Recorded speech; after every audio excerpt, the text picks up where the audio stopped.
여러분 시청자 여러분 안녕하십니까. 간만에 중도왕의 세상보기 한번 하겠습니다. 지금 뭐 경천동지할 일이 일어났죠. 노벨 문학상 수상. 근데 거기에 대해서 뭐 설왕설래 갑론을박 말이 많습니다. 말이 많은데 저도 좀 비판적인 입장에서 한번 이야기를 해 보려고 합니다. 자, 그 전에 일단 여기 이제 뭐 아시겠죠? 해운대. 그래도 한 바퀴 빙 돌아보겠습니다. 자, 웨스턴 조선 호텔 뭐 한 반점, 객실 한 반점 점유된 것 같습니다. 어이구, 저기 어디 이 양반이 저거 하고 있네요. 버스킹 하고 있는데 관중이 별로 없습니다. 거의 없다시피 한데도 혼자서 열심히 하고 있습니다. 좀 전에 마이웨이를 불렀는데 뭐 잘 불렀는데 뭐 관중이 없어서 그냥 쓸쓸하게 끝났습니다. 신라스테이 지나서 자, 10월 보름 음력, 10월 보름 음력, 하루 전 10월 14일 음력으로 그렇습니다. 9월 보름이지? 9월 보름. 죄송합니다. 음력 9월. 양력으로는 10월인데. 자, 저는 LCT 이렇게 보이시죠, 그죠? LCT를 잡고 한번 해보겠습니다. 자, 효롬님 이쪽으로 오시고 이번에 노벨 문학상을 수상한 한강 작가의 아버님이 누군지 아십니까? 그냥 노벨 문학상을 탔다는 것만 유튜브에 보고 아버지가 누군지는 검색을 안 해봤습니다. 검색 안 해봐서 모른답니다. 근데 저는 이제 알고 있었거든요. 한성원이라는 분인데 이분을 제가 왜 아느냐, 뭐 장길산의 작가, 뭐 장길산 아니다, 아제아제 바라제인가, 양반이 아제아제 바라제, 뭐 불교적인 색채를 담고 있는 그 소설을 썼죠, 그죠? 그래서 제가 체크를 해보니까 이 양반이 불자야, 불자. 불자 작가야. 그래서 제가 이제 일단은 체크를 해놓고 있었는데, 근데 어느 날 갑자기 뭐 자기 딸내미도 작가를 하면서 뭐 서서히 등장하기 시작하더라고요. 그래서 제가 유심히 봤는데 어느 순간에 이제 뭐 맨부크상인가, 요즘 부크상이라 그러죠. 영국인이 주는 상인가, 하여튼 뭐 영국에서는 권위 있는 상이라 그럽니다. 뭐 그러면 유럽에서는 권위 있는 상이겠죠, 그죠? 거기서 이제 상을 받았다 해가지고 한 6, 7년 전인가 더더석했죠, 그죠? 근데 저는 이제 그거 보고 좀 냉소적이었는데 왜 그러냐 하면은 그 배경 설명을 쫙 해놨는데 이게 제 마음에 안 들어. 제 마음에 안 들어. 왜 안 들었냐 하면은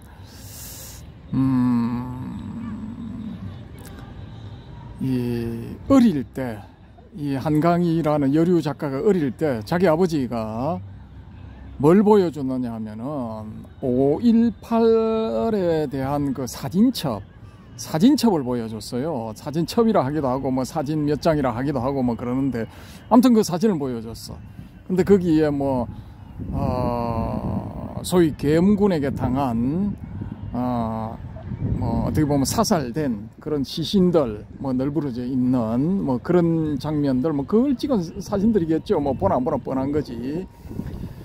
근데 그렇게 해서 이제 좀 뭐 처음에 이제 시도 썼다고 그러는데 저항시인, 저항소설가 뭐 그런 면모를 가지고 있다. 긍정적으로 보면 그렇죠, 그죠? 그렇게 가지게 되었다.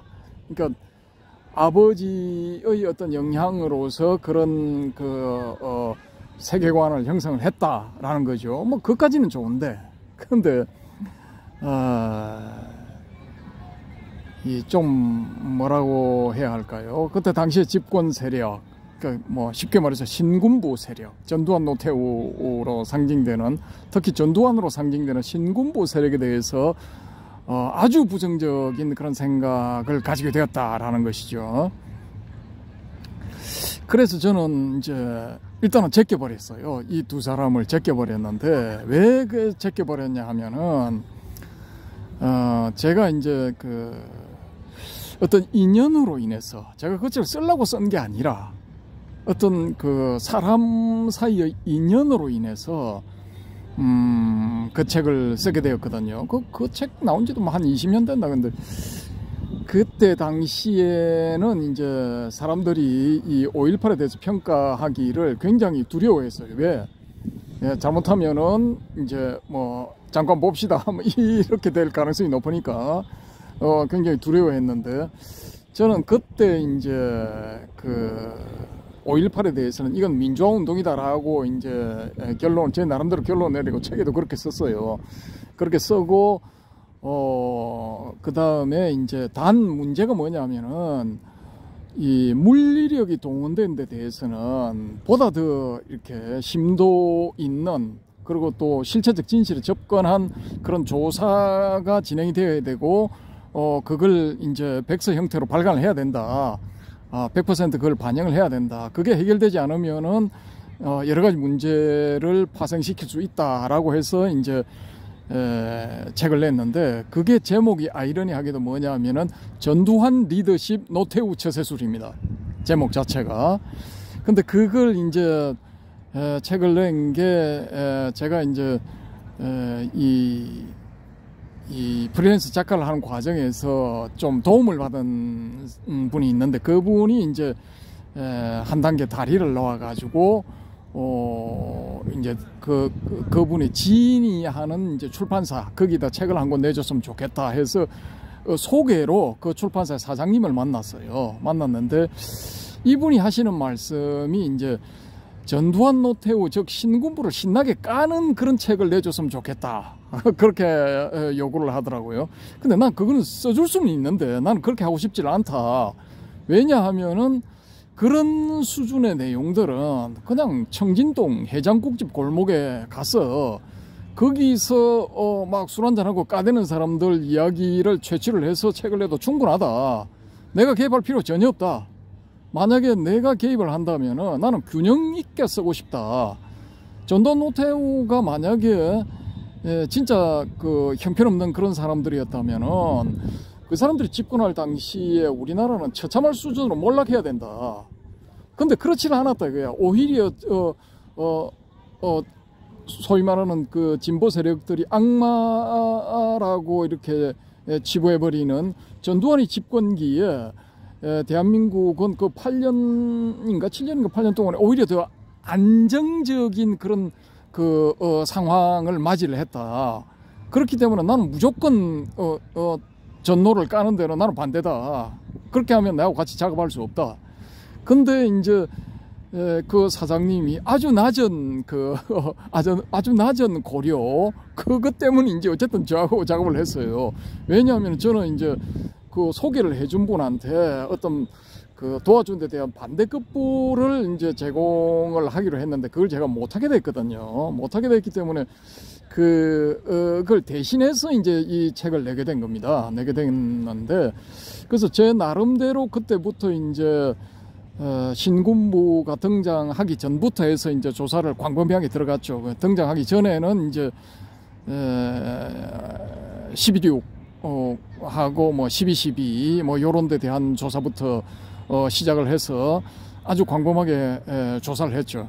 근데 제가 조사를 해서 내린 결론은 뭐냐, 전두환은 리더십이 있다 이거야. 그리고 노태우는 보니까 처세술이더란 말입니다. 그 전두환을 앞장세워 놓고 그 뒤를 그대로 따라가는 거야. 그 지뢰밭 같은 인생에서 전두환이 착착착착 이렇게 앞장서서 걸어가면은 전두환이 이제 지뢰가 안 터졌으니까 전두환이 밟은 그 발자국만 따라 걸어가는 거예요. 그게 노태우더라 이거죠. 제가 봤을 때는. 근데 이건 나쁜 건 아니에요. 왜냐? 세상을 이제 살아가는 일종의 지혜이기 때문에 일반 그 사회생활에 있어서 이런 식으로 사회생활을 하는 사람들 많거든요. 굉장히 많습니다. 그렇기 때문에 이걸 나쁘다고 할 수는 없는 거고, 그때 당시의 어떤 특수한 상황에 의해서 자의반 타의반으로 전두환의 뒤를 따라갈 수밖에 없더라라는 거죠.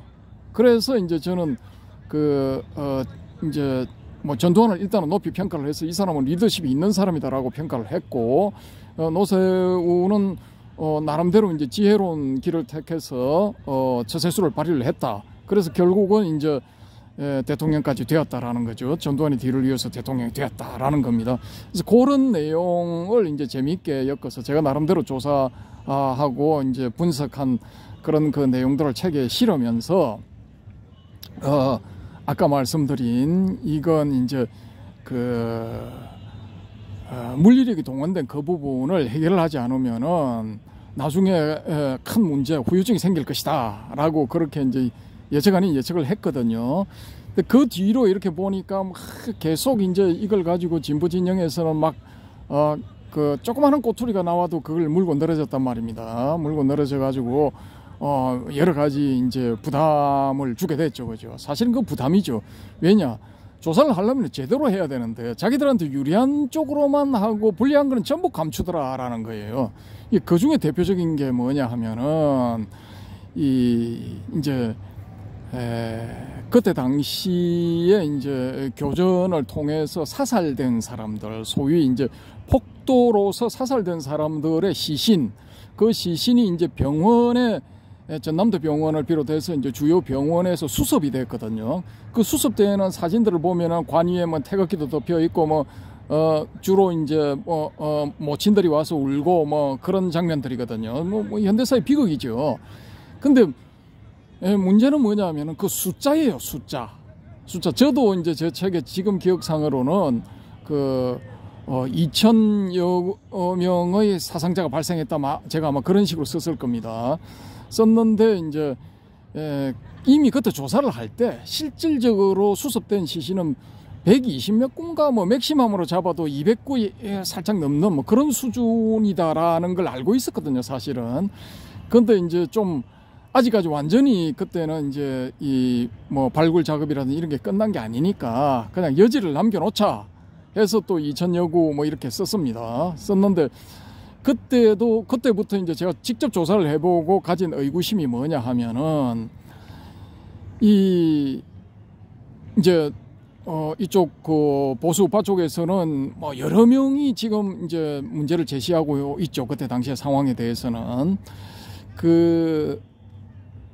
이제 일단 향토 사단이 그 진압에 실패를 했죠, 그죠? 실패를 했는데 그 실패했기 때문에 이제 경찰 실패, 향토 사단 실패하니까 소위 말하는 공수부대가 출동을 한 거죠. 지금의 특전사 여기서 출동을 했는데 이 부대는 이제 소위 말하는 이제 엘리트 부대이기 때문에 A급 장비가 지급이 된다고 볼 수 있단 말입니다. 근데 우리나라 육군에 이제 16이 보급된 게 M16이 소총으로 보급된 게 뭐냐 하면은 언제부터냐 하면은 잘 아시겠지만은 월남전 때부터거든요. 75년, 76년 그때부터인데 어쨌든 A급 부대는 M16이 지급됐다고 가정을 해볼 것 같으면은 이 진압부대, 공수부대, 특전사들은 16으로 전부 무장을 하고 있단 말입니다.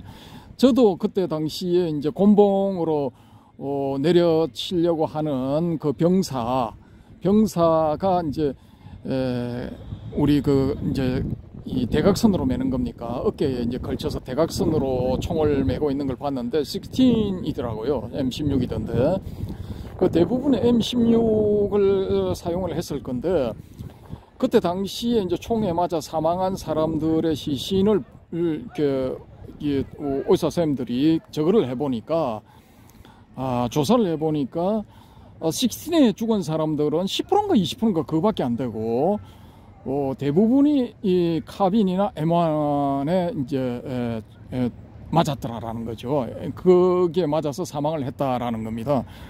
근데 그때 당시에 이제 무기고를 습격하는 경우에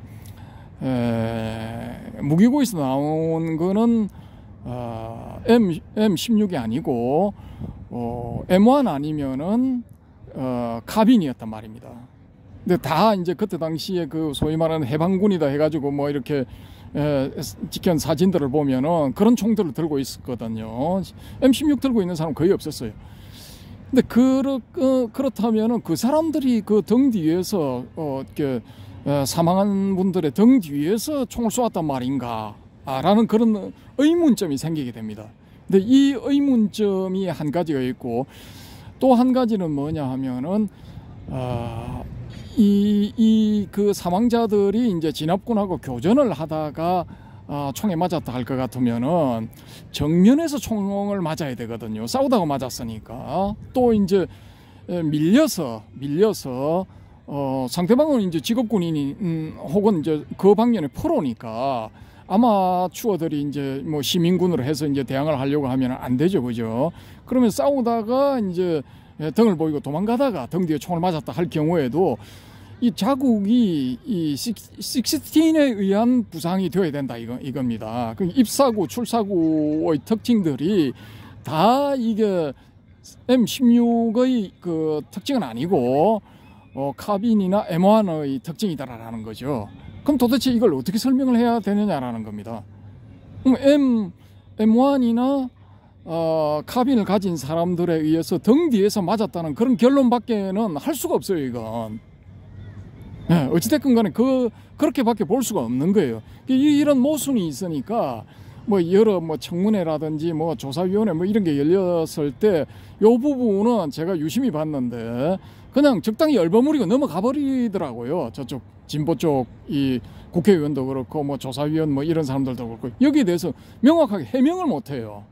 해명을 못 하는데 이제 이 양반이 주장하는 건 뭐냐 하면은 2,000명이 넘는 사망자로 추정되는 사람들을 더 발굴을 해보면은 그 M16에 의해서 사망한 사람들이 많이 나올 것이다 라는 이런 추정을 했었는데 지금까지 이제 가장 유력한 장소가 광주 교도소 근처인데 그 광주 교도소 근처를 2번을 발굴을 했거든요. 요 최근에 한 2, 3년 전에도 제가 발굴을 한 걸로 알고 있는데 뭐 처음 할 땐가 사람뼈로 추정되는 인골이 하나 나왔는데 전혀 상관없는 케이스였고 요번에는 뭐 개뼈가 나왔다나 뭐 그래요. 어쨌든 뭐 광주 교도소 주변에 다량으로 묻혀 있을 것이다라는 이런 추정은 낭설, 유언비어로 결론이 난 겁니다. 지금 현재로서는. 그러니까 이렇게 이제 이 관심을 가지고 좀 조사를 해보면은 요런 그 모순점들이 보입니다. 모순점들이 보이는데 이런 점들에 대해서도 이제 이 작가라면은 조사를 한번 해봐야 된다라는 거죠. 예. 저도 뭐 저는 이제 소설 쪽, 시 쪽 이런 건 아닌데 제가 뭐 저기 뭡니까 영화 시나리오라고 써놓은 그걸 소설로 한번 만들어 보겠다 해가지고 머릿속으로는 될 것 같은데 직접 써보니까 이게 잘 안 되더라고요 보니까. 그래서 이제 소설이나 시를 쓰는 분들은 특수한 재능이 있는 거죠 그 방면으로. 그렇다고 하더라도 이런 민감한 문제에 대해서는 조사를 좀 해봐야 된다라는 거죠. 이게 요런 쪽으로 이제 모범적인 사례가 뭐냐 하면은 김훈 작가 칼의 노래 뭐 이런 거 할 때 양반 보니까 막 방대하게 깊게 조사를 하더라고요. 그래서 일단 실체적 진실에 입각해 가지고 소설을 써내니까 생생한 묘사가 가능하죠, 그죠? 근데 이 한강 작가의 경우에는 그런 쪽은 아닌 것 같아요. 이게 역사의 문제를 다룰 때 이제 일단은 소설가는 소설이다 생각하고 자신의 그 세계관을 투영을 시킨다, 투영을 시킬 뿐이다라고 이렇게 이제 이야기할 수는 있는데 요런 아주 민감한 문제를 다룰 때는 이 문제가 잘못하면은 왜곡된 세계관을 독자들한테 심어줄 수가 있다라는 겁니다. 지금 이제 뭐 책이 뭐 100만 부 넘어 나갔다느니 뭐 하여튼 뭐 난립니다, 난리. 그래서 이거 예약 판매를 하고 이 책을 못 사서 남녀노소가 막 안달복달하는 그런 상황이 돼 있는 상태거든요. 그러면은 그렇게 해서 그 책을 읽은 사람들이 이 책을 보고 그 한강 작가가 5.18의 참상에 대해서 다룬 그런 책들을 보고 그것을 역사적 진실, 실체적 진실로 오인을 하고 받아들이면서 자신의 세계관을 형성할 가능성이 있다라는 거죠. 특히 이제 학생들, 초등학생, 중학생, 고등학생, 대학생들 이런 학생들 입장에서 봤을 때는 이거 거의 100%일 거다라는 거죠. 예. 이러면 이제 심각한 왜곡 현상이 일어나게 되는 거죠. 근데 이게 그냥 막 그렇구나 하고 넘어가면 되는데 우리 그때 이제 한참 저거를 할 때는 뭐 경상도 군인들이 공수부대가 와서 술 먹고 심지어는 마약까지 하고 이 데모하는 사람들은 물론이고 일반 시민들까지도 처참하게 살해했다 뭐 이런 유언비어가 돌았단 말입니다. 근데 제가 조사를 해보니까 그런 경우는 거의 없어요. 없어.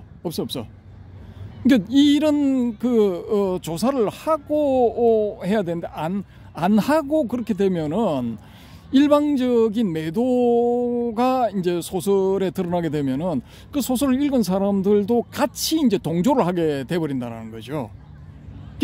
그게 이제 일반적인 의식화가 돼버리면은 이 군 자체에 대해서 군에 대해서 불신하고 매도하는 그런 그 세계관 내지 선입견 이런 게 확 생겨버릴 가능성이 있다라는 겁니다. 요런 건 이제 이 깨기가 굉장히 힘들어요. 이게 본인이 이제 의문을 가지고 의구심을 가지고 조사를 해서 이제 알아내면 괜찮은데 요런 경우는 거의 없습니다. 그냥 소설이라든지 뭐 이런데 또 요즘 유행하는 유튜버 이런 데서 나오는 사람들의 이야기만 받아들여서 그걸 실체적 진실로 이렇게 가정을 하고 거기서 형성되는 세계관을 이제 자신의 것으로 흡수하는 그런 경우가 대부분이거든요. 그러니까 왜곡을 시킬 가능성이 굉장히 높다라는 겁니다. 가능성이. 근데 이게 이 노벨 문학상을 받기 전에도 그런 경향이 있었는데 이제 노벨 문학상을 받았으니까 노벨 문학상 작가의 말씀이니까 이건 진실일 것이다라고 이렇게 이제 가정을 하고 들어간단 말입니다. 이 문제가 이제 심각해지는 거예요. 저는 뭐 심지어는 이런 생각까지 했어요. 야, 이거 이렇게 해서 실체적 진실이 알려지지 않은 상태에서 한 20-30년은 지난다면은 이거 그 안에 한 10년쯤 안에 그냥 어디 다른 나라로 가야 되는 것이 아닌가 뭐 그런 생각까지 들더라고요. 언뜻 스치는 생각이.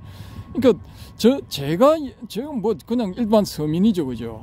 저 같은 서민이 이렇다면은 뭐 좀 소위 말하는 상위 1%에 소속된다든지 아니면은 뭐 상위 5%, 상위 10%에 들어가는 이런 사람들도 위기감을 느끼지 않을까요? 그렇게 되면은 이제 그런 분들은 서서히 이제 빠져나가기 시작하면 나라의 부가 이제 이 밖으로 나가게 되는 거고 대한민국에는 가난뱅이들만 남게 되는 거죠. 여러 가지 문제가 생긴다라는 겁니다. 그러니까 이게 스웨덴의 할리먼이 이제 모종의 목적을 가지고 한강 작가에게 노벨상을 줬다라는 뭐 그런 주장도 나오고 있고요. 또 번역을 하는 사람이 영국 작가인가 그런데 뭐 이 번역하는 이 번역가가 너무나 멋있게 너무나 잘 번역을 했다 해서 노벨 문학상이 아니고 노벨 번역상이다 이렇게 말씀하시는 분들도 있더라고요 보니까. 저는 이제 아주 이제 공정 뭐 요걸 뭐 철저히 지키고 이제 균형 감각 이런 걸 잃지 않기 위해서 이제 노력을 하는 그런 케이스거든요. 그러니까 무슨 어떤 주의 주장이 나오면은 일단은 뭐 정보를 광범위하게 수집합니다. 예를 들어서 이제 노무현 대통령 서거 뭐 그런 케이스 뭐 거의 2박 3일 정보 수집했죠. 댓글들까지 전부 다 읽었습니다. 전부 다. 그렇게 하고 낸 결론이 이건 자살이 아니다 라는 결론을 내렸죠. 그 다음에 이 황우석 박사 사건 거기에 대해서도 거의 뭐 2박 3일 이 조사를 했죠. 조사해보고 내린 결론이 배반포까지는 성공했다 라는 결론을 내렸죠. 근데 보통 사람들은 그냥 언론에서 강력하게 주장하는 쪽, 그러니까 이기는 쪽이 우리 편 뭐 이런 거죠, 그죠? 그런 쪽으로 따라간단 말입니다.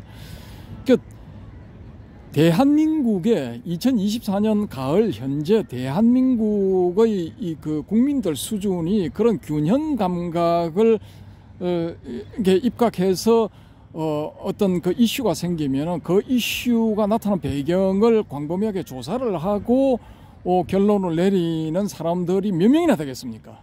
저는 뭐 1% 정도밖에 안 된다고 보거든요. 1%도 어떻게 보면 많이 잡았다고 볼 수가 있는데 저는 일단 그 정도라고 봅니다. 그래서 이게 제 입장에서는 굉장히 심각한 문제예요. 이게 아주 심각한 문제입니다. 이게 그런 그 묘사, 지금 간간히 묘사되어 나오는 부분들을 보면은 아주 그 극도의 정오심, 5.18과 관련해서는 극도의 정오심을 불러일으키는 그런 그 전개가 되더라고요, 보니까. 그러니까 이게 뭐 상당히 심각하다는 거죠. 그 다음에 이 채식주의자인가, 채식주의자 인간의 폭력성에 대해서 고발을 하기 위해서 뭐 그런 내용의 그 책을 썼다라고 이야기를 하는데, 거기에 묘사되어 있는 그런 부분들을 보면은 이건 그 일반적인 그런 사고로서는 수용하기 굉장히 힘든 겁니다.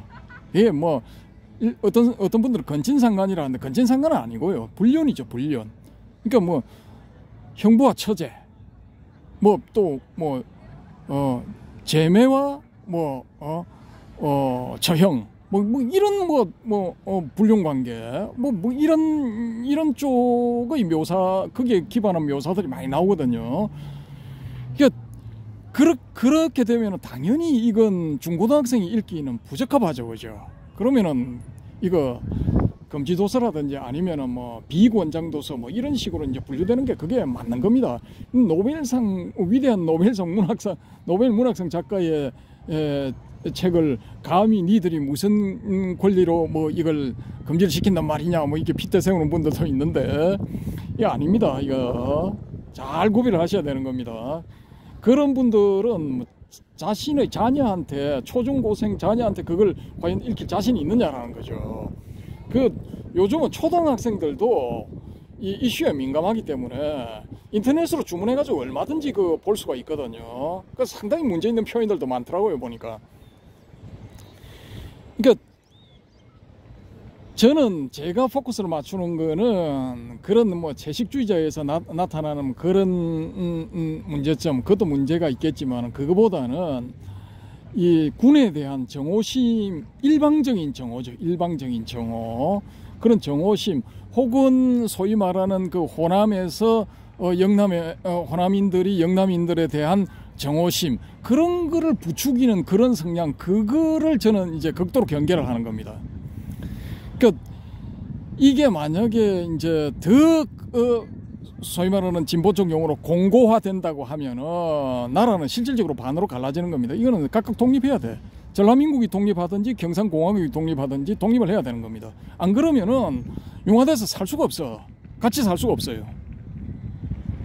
그만큼 이게 저는 심각한 문제라고 보거든요.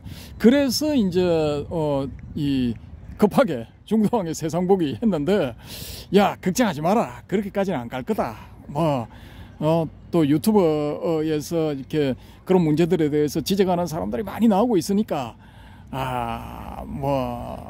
괜찮을 거다, 이렇게 보시는 분들도 계시겠지만은, 어느 여성 작가가 이제 북크상 받고 노벨 문학상 받고 이런 작가들 입장에서 봤을 때는, 그런 작가의 수준에서 봤을 때 진짜 덧보잡 작가 한 명이 나와가지고 인터뷰를 하면서 그런 이제 5.18 관련 문제는 아니고 그런 문제들에 대해서 이제 지적을 하더라고요, 보니까. 이제 이 채식주의자라든지 포커스가 거기 맞춰진 걸로 제가 알고 있는데, 그런 측면에서 이제 좀 문제가 있지 않느냐라는 그런 걸 지적을 한 걸로 알고 있는데, 그 작가를 드립다 까는 거야.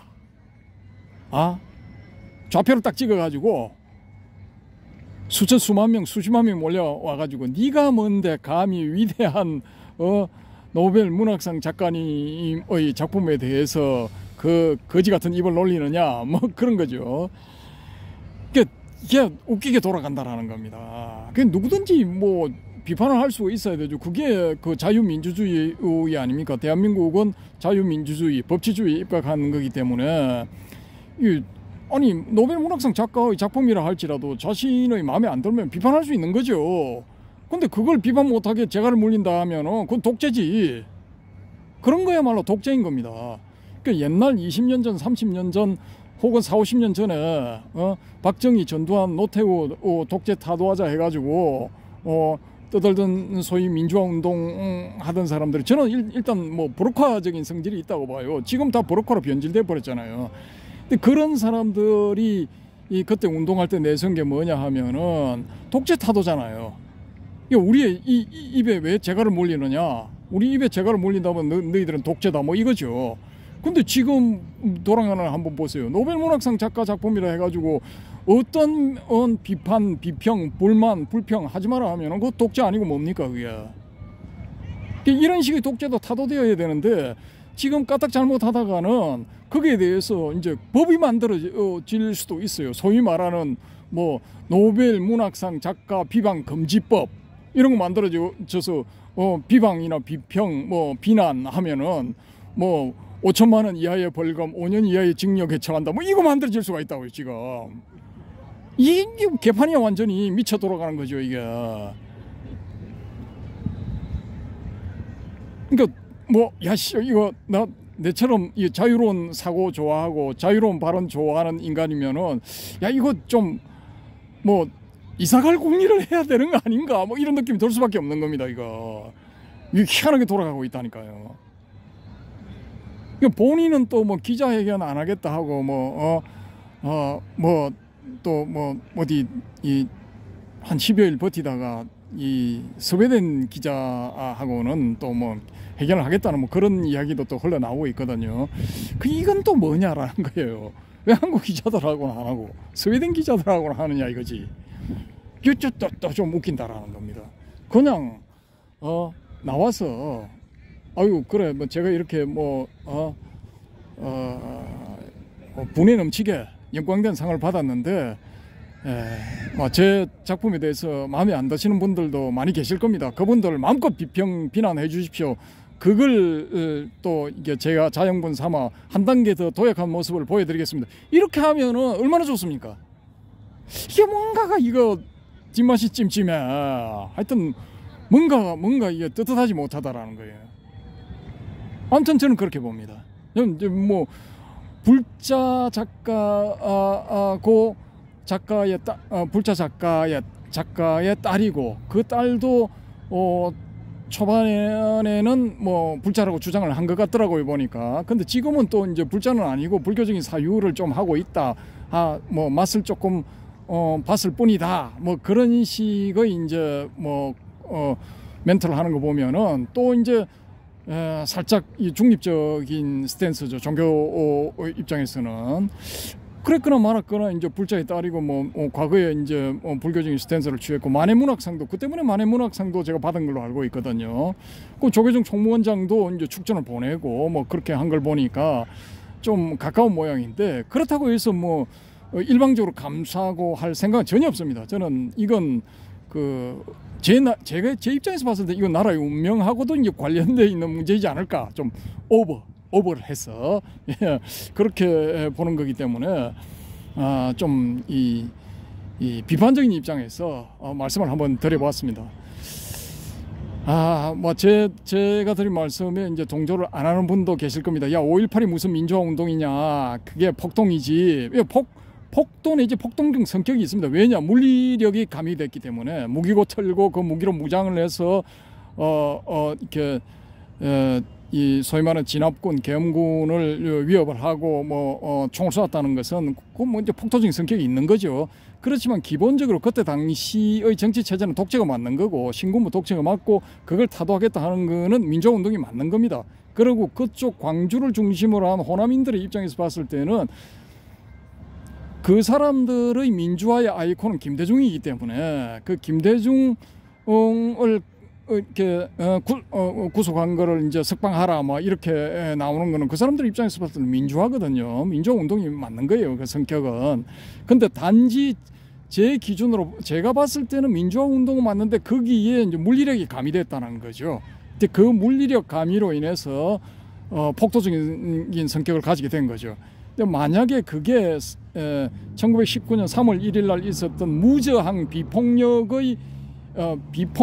무저항의 운동이었다면 이거 굉장히 이제 세계 정치사에 이제 길이 남을 그런 운동이죠, 그죠? 근데 물리력이 가미됐기 때문에 총으로 무장을 했기 때문에 이건 가치가 확 떨어져 버리는 거예요.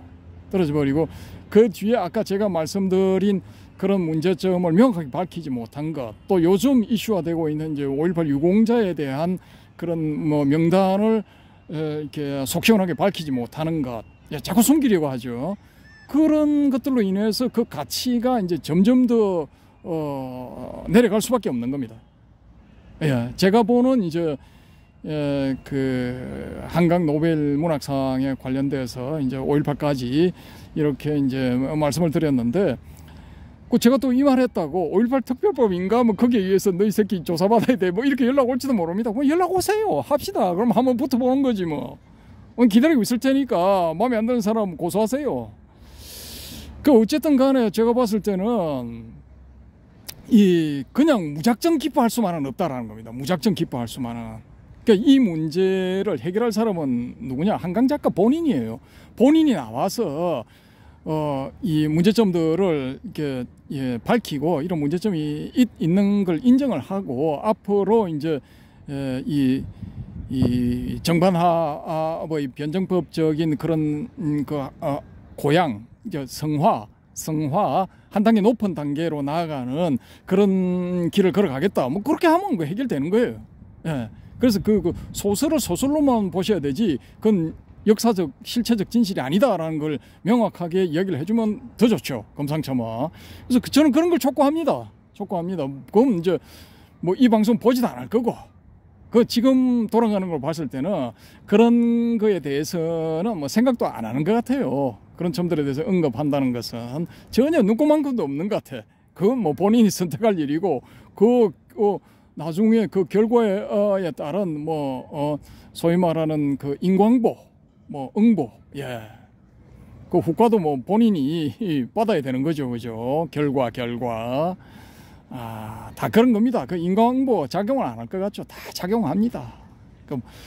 그 다이스키 시리즈인가? 하여튼 뭐 요즘 그 유튜브에 보시면은 어느 분이 이제 일본 그 추리소설을 올리고 있는데, 그 추리소설을 영화화한 겁니다. 그게 팔묘촌의 어느 진실인가 뭐 그런 게 있어요. 거기 보시면은 수백 년에 걸쳐서 그 지난 다음에 그 후손들한테까지 그게 인광보가 작용을 하더라고요. 근데 그게 단순한 소설만이 아니고 실제적으로 이 일본에서 일어난 일을 가지고 그거를 소설화하고 극화 영화화 했더라고요. 보니까 상당히 제가 어제 봤는데 인상적이더라고요. 보니까 그러니까 선인성과 악인 악과, 콩 심은 데 콩나고 파 심은 데 팥난다. 요 인광보 불자들은 인광보를 두려워해야 돼. 지금 당장 내한테 좋고 유리하다 해서 후일을 생각하지 않는다면 그건 불자가 아닌 겁니다. 제가 전에 한번 말씀드렸죠, 그죠? 제가 보니까 인간도 그렇고 나라도 그렇고 정점에 올라간 상태에서 파국이 오더라고요. 정점. 기성전결 소설의 구조가 그렇다고 하기도 하는데, 정점에 올라가거나 아니면 정점에서 살짝 지나서 결국은 파국으로 가더라고요.